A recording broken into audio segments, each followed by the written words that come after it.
평안하십니까? 오늘은 열왕기하 17장 북왕국이 멸망하게 된 원인을 구체적으로 살펴보고자 합니다. 반아수르 정책을 폈던 베가를 죽이고 왕이 된 호세아는 친아수르 정책을 편 덕택에 9년 동안 정권을 유지합니다. 그러나 그가 친아수르 정책에서 친애굽 정책으로 돌아선과 동시에 아수르 왕의 공격을 받게 되고 결국 아수르로 잡혀가 3년 동안 옥에 갇히게 됩니다. 그간에 사마리아 성은 3년 동안 포위되게 되고 마침내 이스라엘은 멸망하게 됩니다.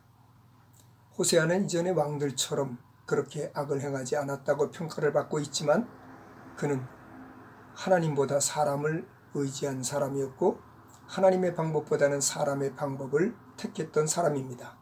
그렇기 때문에 친아수르 정책에서 돌아서서 하나님을 의지했으면 아마도 회복의 기회가 있었을지 모르겠지만 그는 불행하게도 애굽을 찾아갔습니다. 이것이 사람이 사는 방법 아니겠습니까?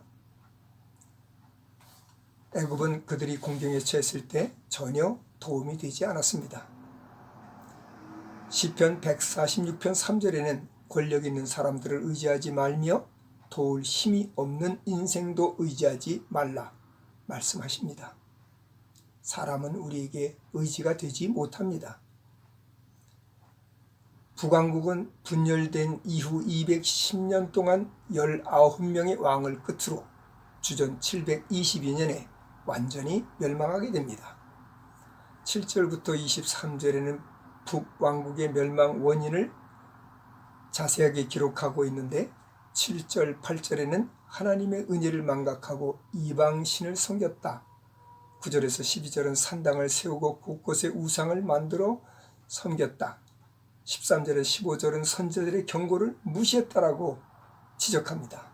16절에서 18절에는 저들이 금송아지를 만들어 섬기고 이방인을 따라서 자녀를 불 가운데로 지나게 하는 이런 악행을 저질렀다고 고발합니다. 이들이 멸망하게 된 가장 중요한 원인이 무엇입니까? 그것은 하나님의 말씀에 불순종한 것입니다. 하나님 말씀을 귀담아 듣지 않은 것입니다. 결국 말씀을 귀담아 듣지 않다 보니까 하나님 중심에서 벗어나 자기 중심으로 우상을 만들어 섬기게 되고 자기들이 원하는 대로 살아 결국 멸망의 길을 자초하게 된 것입니다. 아수르는 이방인들을 사마리아에 정착을 시키게 됩니다. 그때 하나님께서 그들 중에 몇 사람을 치게 되죠. 이로 말미암아서 깜짝 놀란 사람들이 하나님을 섬기는 사람을 택해서 우리에게 하나님의 법도를 가르쳐야 되지 않겠느냐 왕에게 건의를 하게 되고 그래서 제사장 한 명을 선택해서 하나님의 법도를 가르치게 합니다. 참 다행스러운 일입니다. 참 좋은 일입니다. 그런데 결과는 어떻습니까? 33절 하나님도 섬기고 우상도 섬기는 이런 일이 벌어지기 시작합니다. 34절에서 41절 말씀에는 이스라엘 백성이 주신 율례와 계명 법도를 버리고 섬기지 말라는 우상을 섬김으로써 그들 가운데 혼합신앙이 만연되었다고 지적합니다. 주님은 말씀하십니다. 하나님과 재물, 두 주인을 섬길 수 없다라고 말씀하십니다. 믿음이 무엇입니까? 믿음은 버릴 것을 버려야만 합니다.